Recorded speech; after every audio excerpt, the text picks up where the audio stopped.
Hey, what's going on, Who Dat Nation? It is yours truly, TJ Jones, the host of the State of the Saints podcast. And some of you probably thought about starting your very own sports podcast. Well, let me help you out. I want to tell you a little bit about Anchor. Now, if you haven't heard about Anchor, it's an easy way to make a podcast, and it's free. You don't have to worry about paying a bunch of money each month. There are creation tools to allow you to record and edit your podcast right from your phone or your computer. Anchor will distribute your podcast for you, so you don't have to worry about that. So it can be heard on apps like Spotify and Apple Podcasts and many, many more. You can make money from your podcast with no minimum listenership. So go to anchorfm.com and start your very own podcast today. It's everything you need to make a podcast in one place.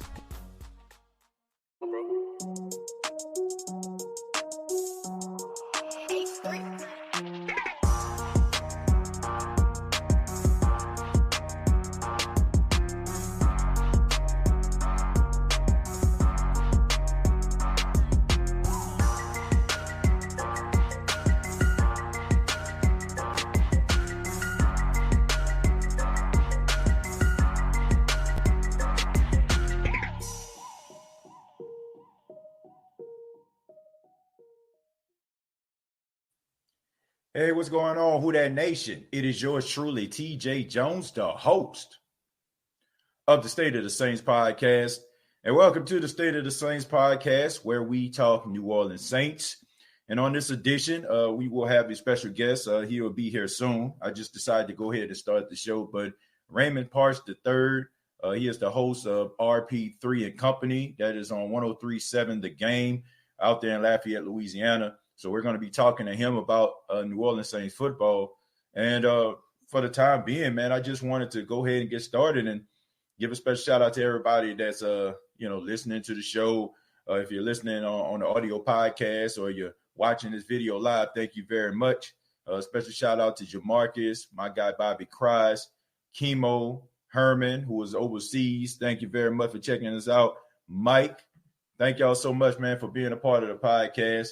I'm interested to talk to him about Alvin Kamara. There's a lot of news coming out of Saints camp involving Alvin Kamara, so we're going to be talking about that. And also, man, about this whole contract negotiation. The question that I have posted on social media, on Twitter, at State of Saints. If you have not followed me on Twitter, please follow me on Twitter at State of Saints. And also on Facebook.com, the question of the day is, how much do you feel Alvin Kamara needs to get paid? I've been seeing several deals. I've seen deals like 4 years, $48 million. I've seen 3 years, $21 million. So that's the question of the day. And feel free to, comment. Let us know, Who Dat Nation.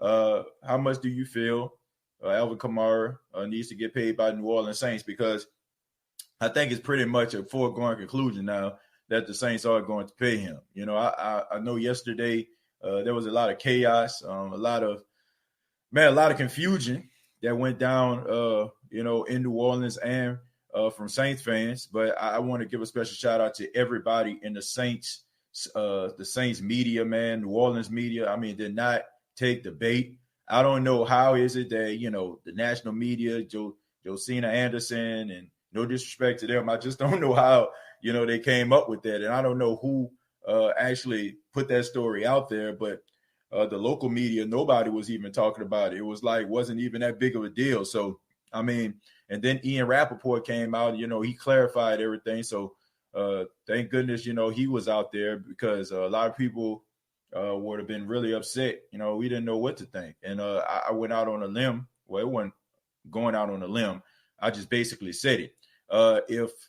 If Alvin Kamara would have got traded by the New Orleans Saints, that would have been the worst decision that this franchise has made ever, in my opinion. I mean, to give up a guy like that with that type of talent, I don't think that would have been a good idea. But he is back at camp today. The Saints kicked off at noon Central Standard Time.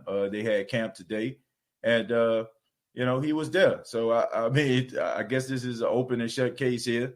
I guess we can all just kind of woosah and calm down and everything. So, we ain't got nothing to worry about. It's all good, right? It's all good. All right. So, until Raymond Partsch gets here, I guess I'll just be taking some questions from the Who Dat Nation. Let's see. Kamara needs to realize he is not CMC. He ain't getting that money. Not a true number one back. First off, Mr. T Money, look, that's a good statement, but I need you to understand what's going on here. Alvin Kamara never asked for money. That is in the same ballpark as Christian McCaffrey. He didn't even ask for money more. He didn't ask for more money, than Christian McCaffrey. What he did was, hold on, let me take your headphones off. I don't even need them right now. What he did was he wanted to be paid fairly. So all this stuff about men wanting to get paid more than Christian McCaffrey, wanting to get more Skrilla than him, that is not true. So I don't know where that came from, but that's not accurate. The guy just wants to get paid fairly. All right, whatever fairly is to him, I don't know. But he didn't say anything about wanting to get paid more than Chris McCaffrey, and neither did his agent. So, I don't know where that came from, but that's not accurate. 5 years, $60 million for AK-41. Okay. I don't know if they'll give him 5 years or not. I was thinking maybe in the realm of 4 years, but we'll see, man. I just hate the fact that running backs get treated the way that they do. I hate that they get treated so unfairly, man. They're always at the bottom of the totem pole when it comes to getting paid. And I think that's pretty sad, man. So 5 years, $60 million might be a little bit. It might be too many years on that contract. I don't think the Saints will want to pay him for 5 years. 4 years between 12.5 and 13. Yeah, I'm kind of there with the 4 years thing. I got him at like 13.7 for 4 years. That'll probably be like $55 million. That's what I got him as. If I was a betting man, I would think his contract would be about 4 years, $55 million, probably $30 million guaranteed or something like that. I feel like it's going to be something in that realm. Miguel says Kamara needs to get paid more than Sucky McCaffrey. I don't agree with that. I don't agree he should get paid more than Christian McCaffrey because Christian McCaffrey is an every down back. Look, this isn't a thing, argument or debate about favoritism or whatever. Like we cannot use our bias to, to say that he does deserve more than Christian McCaffrey. Now, as much of a Saints fan that I am a pretty huge Saints fan. I would say that Chris McCaffrey is doing more than what Alvin Kamara is doing in the league right now, and he deserves his money. So I'm not going to argue about Christian McCaffrey and what he deserves because last year he was the is-all and the be-all of the Carolina Panthers offense. So this guy deserves his money, and I don't think that Alvin Kamara has done more than Chris McCaffrey has for his team. I mean, Alvin Kamara has done a lot. Don't get me wrong, but for me to say that he deserves more money than Chris McCaffrey, I'll be lying to you, and that would just be the homer in me to say that. Let's see. It would be worse to trade him. Well, I don't think the Saints ever thought about trading him. I mean, if you look at some of the stories that were coming out, they were talking about getting a first-round pick for him. A team would never give up anything for a running back, especially a first-round pick, a first or a second-round pick. I don't think that's going to happen. I think that the Saints kind of leaked it.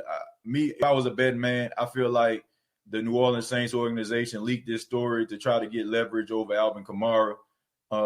His agent came out and said that he didn't say anything about a trade, neither did Alvin Kamara. So I feel like it was the New Orleans Saints organization, someone within that organization leaked this story in order for them to get some type of leverage during the contract negotiation, because as of right now, it seems like Alvin Kamara has all the leverage in the world. So, teams don't like that. Teams want to be able to have more leverage than the player. So when they go to the negotiating table, they can be like, look, you did this, and this is what you're going to get. But with Alvin Kamara, I mean, he's so beneficial to the team's success. You know what I'm saying? The ball is basically in his court. And I can tell you, teams do not like that at all. They don't like it at all. They are underpaid, but our little guys only have so many hits in them. Then running backs start I agree. You know what I'm saying? They start to kind of fall apart. you know what I'm saying, depreciate a little bit. I agree with that. But at the same time, man, the running back only get paid one big payday. You know, after that, they're getting about $2 and $3 million because they are a position where a lot of teams feel like they are a depreciating position. They feel like around the time they get around 30, then they're damaged goods. So these guys want to be able to get the money while they're young and they're in their prime because they know towards the tail end they're not going to be able to name their price like Alvin Kamara can as of right now. Casual says, hello, TJ Jones, the host. And Who Dat Nation. I love to keep Kamara for 4 years or so. Yeah, me too, man. You know, I think that 4 years would be it would be a good look. It would be a good look for him, and I think that the New Orleans Saints are probably going to end up keeping him for 4 years. That's the contract I think he's going to get. McCaffrey has been used more since the Panthers didn't have a passing game, which gives McCaffrey higher stats. I'm definitely not saying McCaffrey isn't a workhorse. I think he is a workhorse, Vanessa. I think that, man, look, like I said, I know I'm a Saints fan, but I got to give the credit where the credit is due. I mean, Chris McCaffrey is a durable, do everything back, you know, and the Carolina Panthers are very fortunate to have him because he was the team last year. You know, Kyle Allen, who was, playing most of the season because Cam Newton was injured. He was out for the year. He relied heavily on Chris McCaffrey, and he answered the call, man. I mean, dude had over 1,000 yards rushing, 1,000 yards catching. You know what I'm saying? So, I mean, you can't get more productive than that at the running back position. I'm just saying, as of right now, Chris McCaffrey is a better running back, a better overall back than Alvin Kamara is. Okay, it's not to say that if the Saints didn't use Alvin Kamara in a variety of ways, he wouldn't be able to answer the bell. It's just the way that the Saints use their running backs. They're running back by committee.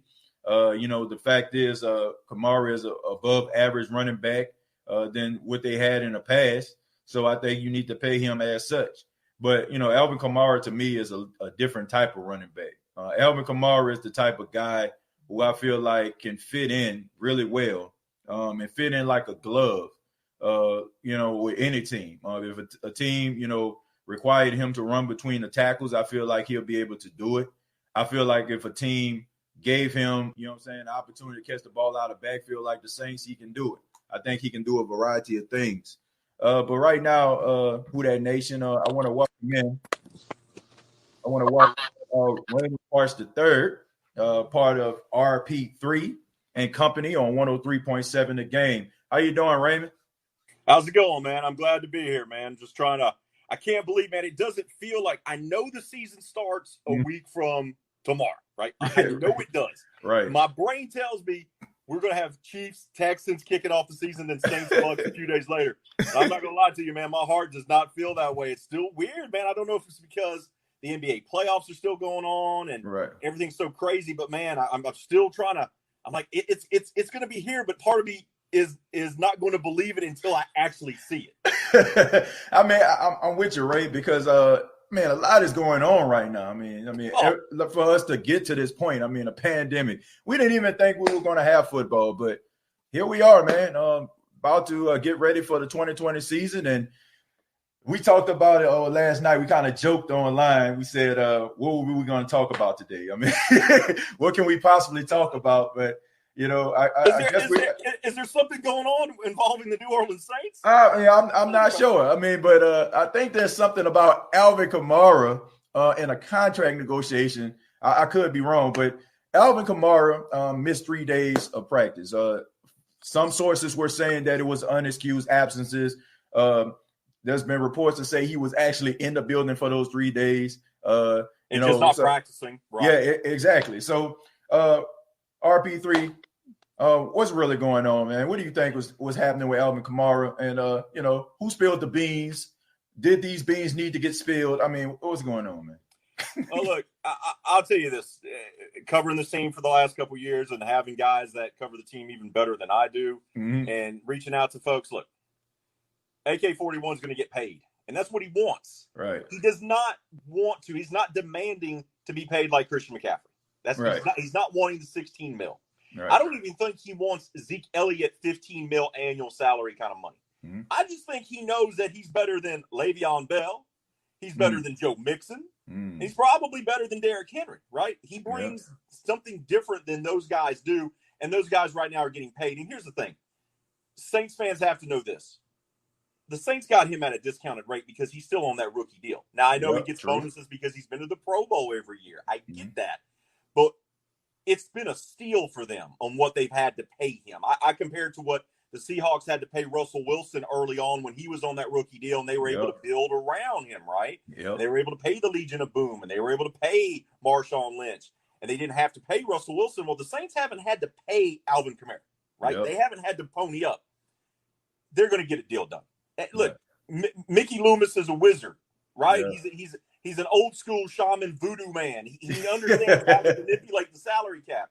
So they took care of Michael Thomas last year. They took care of Cam Jordan last year. They figured out. Think about it this way, man. They figured out how to bring Drew Brees back and add Emmanuel Sanders and bring back Malcolm Jenkins back to the team.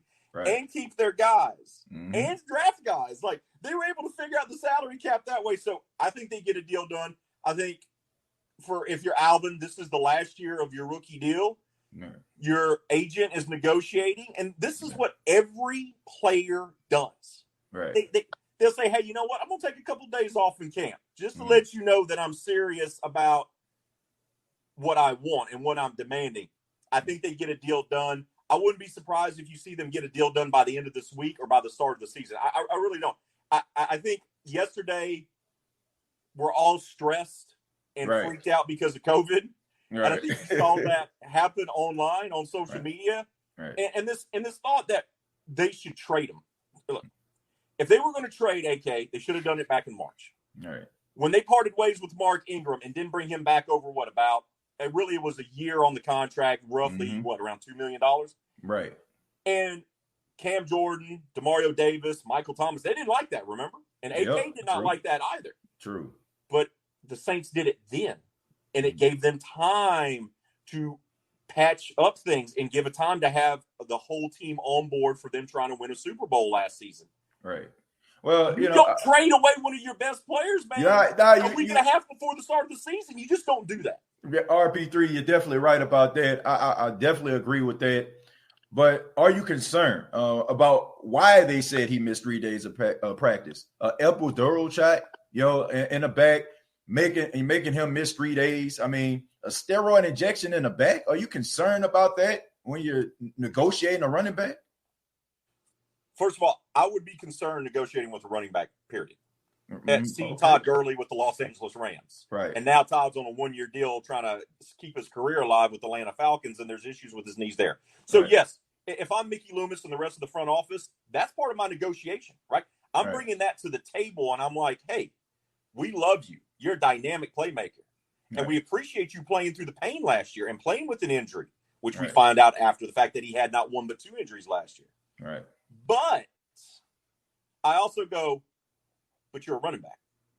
And now you have durability issues, and you were nicked up last year. And now you nicked up a little bit again. So from the shrewd business point of sitting down at the table and making something happen, I'm using that to my advantage if I'm the Saints front office to an extent, because they know how special Alvin is. Look, the Saints may have the best roster in the NFL, not named the Kansas City Chiefs. I think we can agree to that. They're probably two of the best rosters, top to bottom, in the entire NFL. Good point. They're a Super Bowl contender. Could the Saints survive without Alvin Kamara? Absolutely. You see this team's history of finding gems of running backs as undrafted rookies or picking them up from other teams. We also see them part ways with their running backs. If there's two positions that the Saints tend not to overpay for, running back, safety. They just don't. They let Reggie Bush go. They let Mark Ingram go. They let Darren Sproles go, right? They have a history of doing that because they believe in Sean Payton's offense. And to a certain extent, they believe that they can put anyone back there, and it doesn't matter. And Alvin was a mid-round draft pick. They weren't thinking that he was going to be a great three-time Pro Bowler in 3 years. They didn't know that. They hoped. So, once again, look, I think NFL teams are not where they were, say, even 5 years ago, where the running back position was viewed as Nothing. It was, remember you had all the articles written, Right. the death of the running back. The running back is no more. Well, look, Right. Gurley got paid. Zeke got paid. Man, you got Joe Mixon just got paid. Joe Mixon just got paid. He just got a $54 million deal from Cincinnati. So there's still money to be had out there. I think they get the deal done. Yes. Are you concerned? That's probably why Kamara's camp isn't trying to get McCaffrey money or even Zeke money. But maybe if you throw up where he's getting paid maybe $13.8 or $14 million per year, you're that third highest paid running back annually. I think the deal gets done and boom, Alvin will be ready to go. And I'm also not concerned because Alvin's back in camp today. Yeah. I mean, like I said, it's open and shut case here. I think the biggest issue was the fact of him missing days and Who Dat Nation, not knowing why. But now he's back at camp. I think we can kind of just put this to bed. He would not be at camp if his agent didn't recommend him being there. Right. So, I mean, I look at it as if this is going to be solved pretty soon. The next thing, and this has been going on for the last couple of days since Leonard Fournette left Jacksonville. Okay, you know, and I'm pretty sure you already know. You already know. The show in Louisiana, you already know. LSU affiliate. I already know where you're going. But exactly. The Who Dat Nation. They love LSU players. They love to try to connect LSU players down hour and 30 minutes down to New Orleans to the Superdome to play for the Saints. Mickey Loomis doesn't. We speaking the same language. But Leonard Fournette, could you see him in a Saints uniform? If you were Mickey Loomis, you have Alvin Kamara right here. You got Leonard Fournette over here. What would you do in this situation? Would you keep Alvin Kamara or would you allow him to go in order to bring in Leonard Fournette? I would keep AK, and this is why. He knows this team. He's part of the great chemistry of this locker room. When you talk about the New Orleans Saints, one of the things that people talk about is how strong the locker room is, the locker room culture. Right. We can go back to when Brees made the comments that he did earlier this summer that ruffled the feathers of his teammates. Right. That locker room was so strong that they took care of it within a day. When I saw DeMario Davis talking about Drew's good, like when I heard DeMario say, Drew's good with us. Right. I was like, see, you got guys like that. You have guys like Malcolm Jenkins and DeMario Davis and Drew Brees, and you have a guy like Alvin Kamara and Michael Thomas, and they're growing into that role of being a leader. They're not quite Cam Jordan and DeMario and Malcolm, who are vets, right? They've been in the league a long time. Right. But he's part of the team's chemistry. He's part of it. I love Fournette. I do. Right. But he did not have just one or two little things that happened in Jacksonville, right? He had multiple, right? And Sean Payton is one not to put up with the kind of stuff Fournette did. None of it was what you would deem as type of red flag behavior because he had off the field issues. He did have the one off the field issue, but nothing like assault or anything like that. Right. So it's more of not showing up for practice, laughing at the end of the bench, not going into games, people questioning your work ethic. Sean doesn't have time for that. Like we know that. We know that with his track record of dealing with athletes and dealing with players. They don't have time for that. I don't think Fournette makes a good fit. And I know the LSU/Saints fan wants more than just Will Clapp on the roster. Right. Okay. Yeah. And nothing against Will, but you know what I'm saying? They want a dynamic playmaker. Right. Leonard's not that guy. And Leonard is, people think of him as a hard runner, like a power runner, and he is. He can also catch the ball. But let's give credit to Fournette. He's got good hands, and he's shown that, I think, more than 1,000 receiving yards since he's been drafted by the Jacksonville Jaguars. Right. And when you got Blake Bortles throwing you the ball, that's an accomplishment. Yeah, good point. But they already got their bruiser, man. But people want to knock Latavius Murray. Latavius looked good when he got to play last year. Thank you. So thank you. You already have that bruising running back that can be the complement, can be that thunder and lightning, if you want to use that old cliche, in your backfield. You already have that guy. Oh, by the way, he's cheaper than what Leonard Fournette's going to be. Yep. I mean, so he has no distractions. He comes with no baggage, and he's cheaper. It's all day long. And I also don't know if Fournette's willing to share the load. I don't know Leonard well enough. I only covered him briefly in college. I don't know if he's willing to go, okay, well, I need to go humble myself and be part of a platoon and be part of a backfield. Right. He's been the guy since high school, right? He was the guy at St. Aug. He was the guy at LSU. He's been the guy with the Jaguars. Is he going to be able to say, you know what? I'm going to pump the brakes. I'm going to be able to share the workload like Mark Ingram did when they drafted Alvin Kamara, and they shared it. Is Leonard built that way? I don't know. I don't think he is. If you look at what the Jaguars did with him, I mean, he was carrying the ball like 25, 30 times a game. I mean, like you said, is he going to humble himself from a guy that was getting 25 to 30 carries a game to getting about 11 to 12? If you are a guy who aspires to be great, that's going to really bother you. Everybody's not like Latavius Murray, who's a team player. I mean, you seen what Adrian Peterson did week 1 when Sean Payton didn't put him in the game. Gave him the death stare.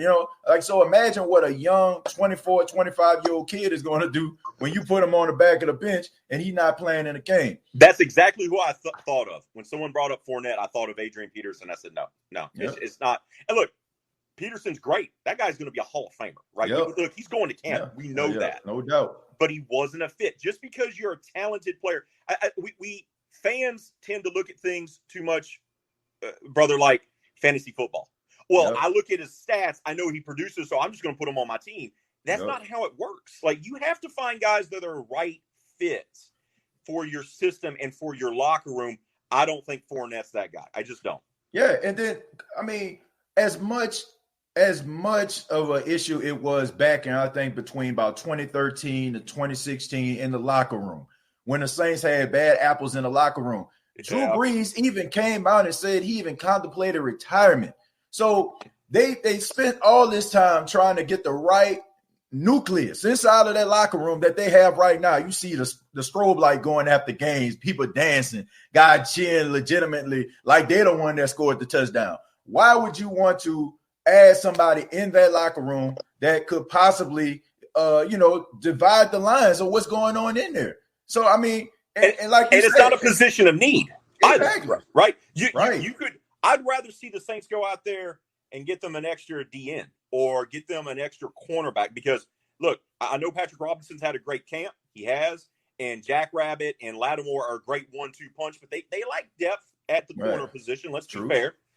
And so you want – there's other positions of need. Like running back's not one of them. And Latavius, there were moments last year that Murray ran better than Kamara did. Yep. Now, part of that was because Kamara was banged up. Mm-hmm. But Murray ran really well. And there were games where you're like, just keep feeding him the ball. Right. You already got a guy on your roster that you're paying would be far cheaper, and he comes with no baggage. It's a simple thing. I know the LSU Saints fans, they rail every year when the draft comes around, and 14. But this year was Patrick Queen. I can't believe they were so mad that they didn't draft Patrick Queen. And sure enough, they just drafted probably a guy who's going to be a franchise center or right guard for the next 10 years to pair up with Ramczyk and McCoy and their other linemen that they have for the next 10 years. Look, trust the Saints. I always tell people that all the time. Trust what Mickey Loomis and Jeff Ireland and Sean Payton are doing. They've made it. They've made the Saints one of the most consistent winning franchises in the NFL in the past 15 to 20 years. Yep. Why would you doubt them? And that's and also what you said about Latavius Murray.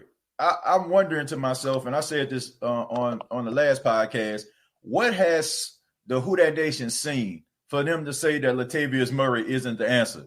Every time his name is called, he's answered the bell. I mean, the game against the Chicago Bears, like I understand Akeem Hicks wasn't playing. He was out for the season. Right. But they still got Roquan Smith. They still got Khalil Mack. They still got all those guys on that defense, and he ran for 109 yards. The following week against Arizona Cardinals, he ran for 102 yards. So the two opportunities that he had to start, he went over 100 yards. So I'm just wondering, what has the Who Dat Nation seen for them to say that Latavius Murray isn't the answer, besides the fact that Sean Payton have him on the bench, so he must not be that good? This is a guy last year for you. Kamara had 797 rushing yards, 5 touchdowns, right? Right. That's what he did. He averaged 4.7 yards a attempt. Latavius Murray, as the backup, rushed for 637 yards, scored 5 touchdowns as well, and averaged 4.4 yards a pop. And he had 30 less carries. You see what I'm saying? Like, Yep. there's no reason now that, Kamara also had the 81 receptions for the third straight year. It's a crazy number that he's been able to do that 3 straight years. Right. But Murray, 34 catches and a touchdown, 235 yards. So he's not shown you anything that does not suggest that he can't get the job done. Latavius Murray. Hey, I like Latavius. I've liked him since he was in Oakland. I mean, oh yeah, always the bridesmaid, never the bride. There's all team first guy. He's a team first mentality guy. And every successful team, you look at any Super Bowl champion, you know this. Right. You look at any Super Bowl champion, there's guys that have to be the ones that make the sacrifices. The guys that are not going to get Pro Bowls, are not going to get the recognition, aren't going to get the headlines. We're not going to talk about them on radio, on a podcast, but they are glue guys. Right. Every Super Bowl champion has at least 3 to 4 to 5 of those guys.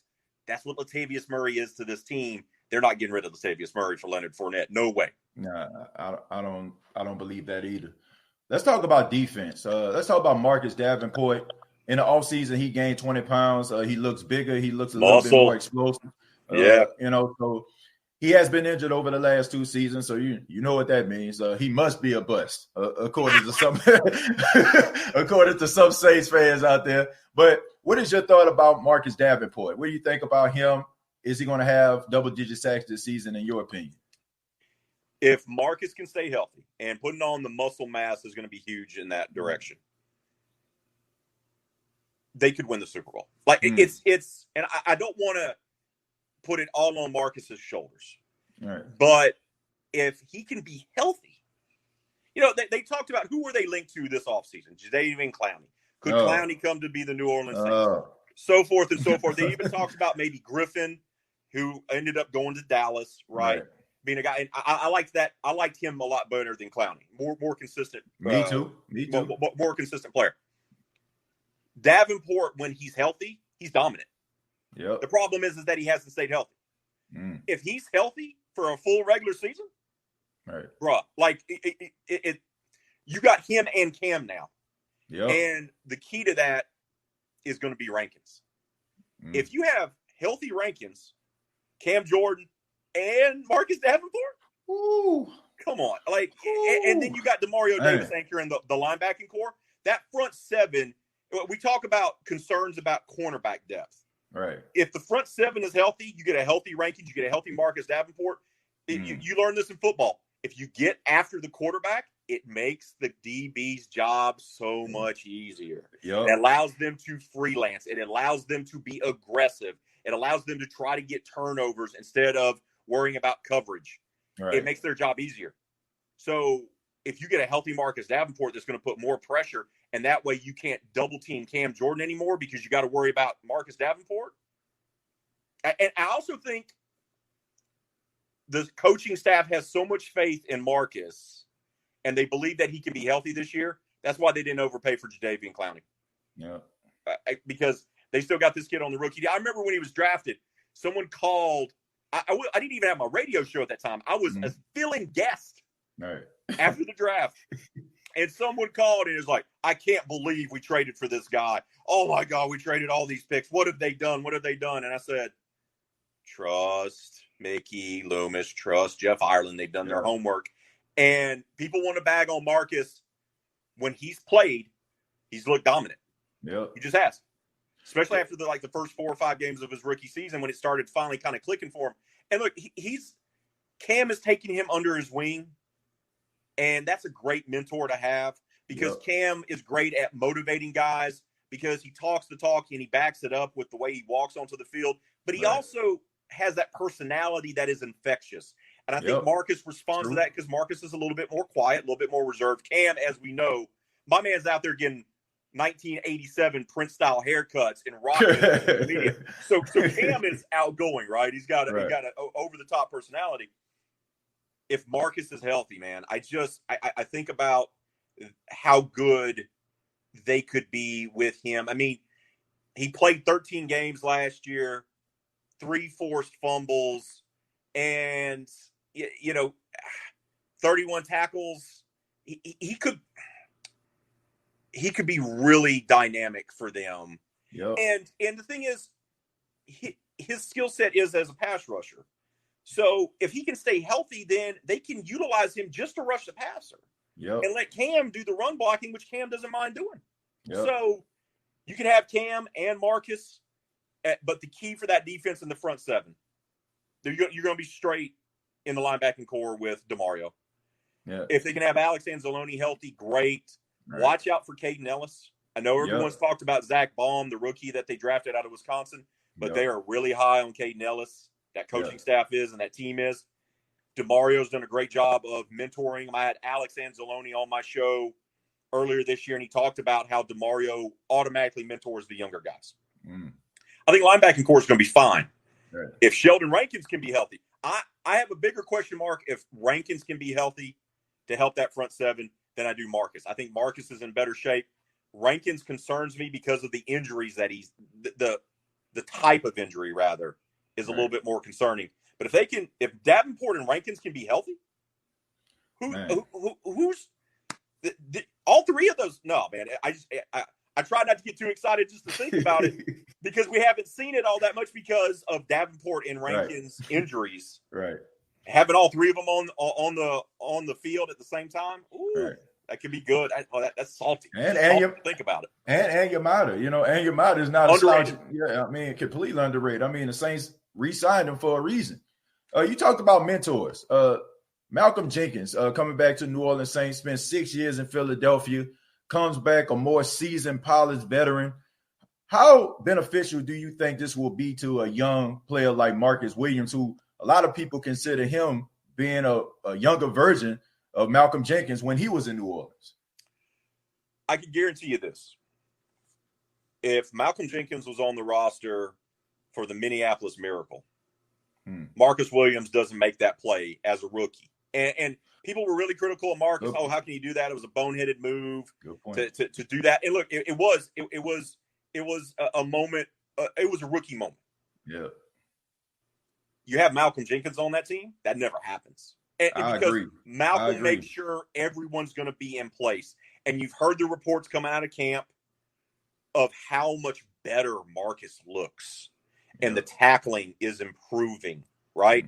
When I remember this. I wrote a column after they lost to Minnesota this. We lost RP3 for a second.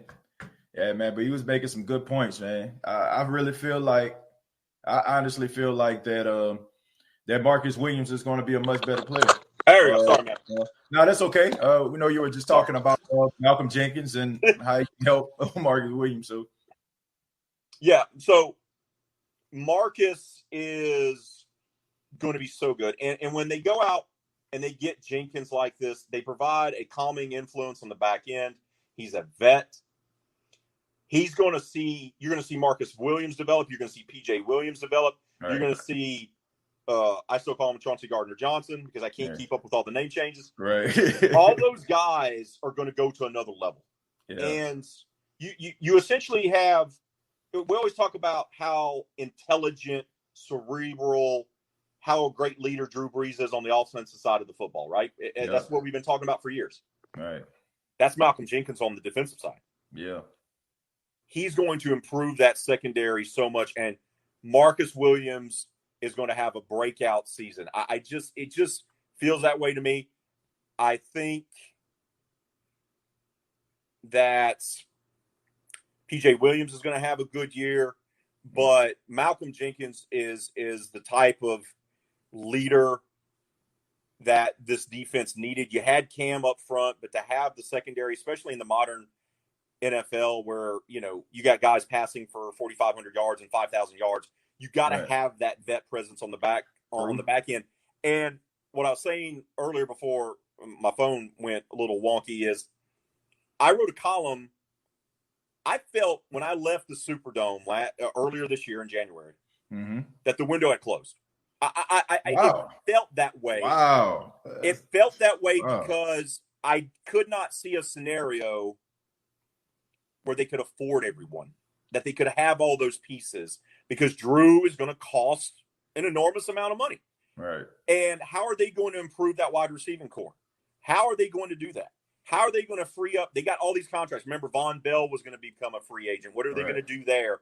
What are you going to do across the offensive line? And once again, I doubted Mickey Loomis, and shame on me for that. So here's a team that won 13 games last year, and went out and brought in Emmanuel Sanders, a guy that's been to multiple Super Bowls, a vet, a guy that can help Traquan Smith and alleviate some of the pressure off of Michael Thomas, but also develop Traquan Smith, which I think Traquan's going to be your number 3 wide receiver. I think that's locked in. Yeah. And then you get Malcolm Jenkins on the other side. They brought in 2 guys that have won Super Bowls and brought those guys in, and still were able to bring back Drew Brees. And now they're going to re-sign Alvin Kamara. And they got Cam, and they got Michael Thomas, and they got Rand. Like, embarrassment of riches. And embarrassment. How it is. So I think Jenkins, if you had to ask me one move, Jenkins is the move. Jenkins is the move that is, he could be the missing element, the missing piece that they have missed the last couple of years when they've had great 13-win regular seasons and have flamed out in the playoffs. Yeah. He's that guy. Yeah. He's just that guy. Sanders is that guy to a lesser extent, but Malcolm is that guy, because Malcolm is going to do – here's the important thing. Malcolm's just not going to be the guy to go out there and say, look, I lead by example. Look what I do. Yeah. Malcolm is going to teach those guys when they screw up. He's going to pull them off to the side and go, hey, you should have done this. When the wide receiver broke out of his route this way, you should have positioned your hips this way and done this instead. Or if the quarterback does this, you should do this. He's going to be teaching those DBs. And as talented as they've been the last couple of years, Lattimore, both Williams, and Chauncey Gardner-Johnson, as talented as they are, they did not have a mentor on the back end to help them. Yep. Now they got one of the best guys. We're talking Walter Payton Man of the Year type of player back there, who's going to push them, and he's going to hold them accountable. It's going to be like having your dad back there. That's who he's going to be for this team. And that's why I believe that when they signed him, I was like, oh, wow. I'll go game over. The window's not closed. They've opened it up because they got Malcolm Jenkins, who Sean Payton, as you know, said that was the biggest mistake he's ever made running a team, letting him go. I mean, you took the words right out of my mouth. That's what I was going to say. That's how much respect Sean Payton has for Malcolm Jenkins. And I got a lot of respect for him, too. And, you already know that you got durability, with him. He played for Philadelphia for 6 years and never missed a game. Never. And he comes in with cachet as well. He's a 2-time Super Bowl winner champion because he won the Super Bowl with the Saints' rookie season. And he just won back in 2017 with Philly. So you already come in with the hardware. You already know how to win, and you know how to be a leader. We know about what he does off the field as well as on the field. So he just automatically comes in with respect, and I feel like those guys are going to be able to tighten up, because I think a lot of plays Marcus Williams made last season was to make up for some of the lack of ability that PJ Williams had. You see him trying to cover way too much ground, and it caused him to make too many bad decisions. And now you have somebody like Malcolm Jenkins that can come in. He's going to know where to be. He's going to be exactly where he needs to be. He's seen all different types of offenses. I'm very excited to see this secondary take an extra step, and we already heard about in practice. The defense for the last couple of weeks has been getting the best of the offense. And people are like, man, what's wrong with the offense? What's wrong with the offense? Look, this is the big caps. Yes. You want defense winning the camp battle. Yes. Because that better prepares them for the season. And when you bring up, here's the other thing that Malcolm's going to do. He's going to allow the other guys who may have limitations. Marcus and PJ are not as good as he. We know that, right? But they're talented players. Von Bell, as good as he was, and he was a good player, he's not Malcolm Jenkins good. Yep. So having Malcolm back there is going to hide some of those deficiencies as well, because Malcolm can do things that Von Bell could not, and that puts Marcus and PJ in a better position to make the plays that they can make. And you're not asking them to do more than that they're capable of. And I think the Saints were relying on that. They tried to go, maybe they went with the cheap route where they were just building up through draft picks. They didn't want to have a veteran presence on the back end. But you need the vet, and Malcolm gives you that. I can't wait to see what Marcus does. In particular, I think PJ will be better. Yeah. I think you're going to see that. And here's the other thing. Malcolm is not going to be afraid to go up to Marshawn Lattimore, who people thought early on last year had some games where you're like, is the effort there? Like, is this guy regressing? Mm-hmm. I guarantee you, if Malcolm Jenkins thinks Lattimore's taking it off easy on a play, that's going to happen one time, man. That's going to happen one time. And that'll be end of it. And you'll see it on the sidelines because we're not going to be able to show fans in the stands. You're going to see it on the sideline, and they're going to take one time. And I think that'll be better for Lattimore as well to really ascend up to being an elite corner. He's a very good one right now. Right. But Malcolm will make him better as well. And the crazy thing is that this defense, Malcolm Jenkins, Demario Davis, Cam Jordan, like, really? Each level of the defense has got one of those guys, those alpha dogs who are also leaders. Yep. I mean, this is something that the Saints has been missing in that secondary for years, and these guys they have to learn to be pros together. I mean, when you're young and you really don't have that leader to look up to, because let's be honest, you getting drafted coming out of college, you're probably better than the veteran that was already there. So who are you going to look up to? No disrespect to Kenny Vaccaro, but I mean, Marcus Williams, in my opinion, was a much better safety than he was. I mean, what can Vaccaro actually tell him or teach him? So I just want to say thank you very much for being a part of the State of the Saints podcast. Thank you so much for your time, Raymond Partsch. I appreciate it. RPIII and Company, 103.7 The Game. Let everybody know how they can get in touch with you on social media, and tell them about your show as well. You can follow me at RP Roman numeral 3 _ sports. You'll see this big, beautiful mug out there. Or some of my friends call me 3 bills, and that's that's because it ain't because I spend $300 when I go to the club either. It's because I'm 300 pounds.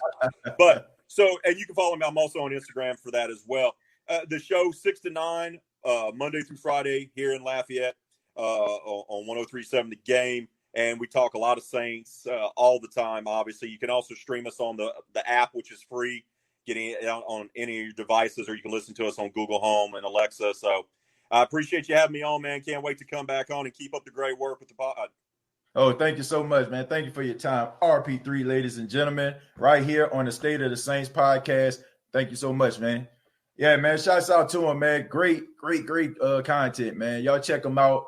103.7 The Game. If you're out there in Lafayette, Louisiana, be sure to check them out, man. Great content. Y'all see the energy. Y'all see the knowledge. Y'all make sure that y'all support 103.7 Raymond Partsch III, RP3 and Company. This is the State of the Saints podcast. Once again, subscribe to the YouTube channel, youtube.com. Search The State of the Saints podcast. Facebook.com. Search The State of the Saints podcast. And if you have not already, please subscribe to iTunes, Spotify, iHeart, whatever one you use. Just make sure that you search The State of the Saints podcast and subscribe to the State of the Saints podcast page on those streaming apps. We're really trying to push the audio podcast, so I really need your all's help. So if you have not already, take a few seconds, okay? Just take a few seconds, just a few milliseconds, and just go ahead and subscribe to one of those streaming apps today on the State of the Saints podcast. And thank you all so much. Until next time, all I got to say is, who dat?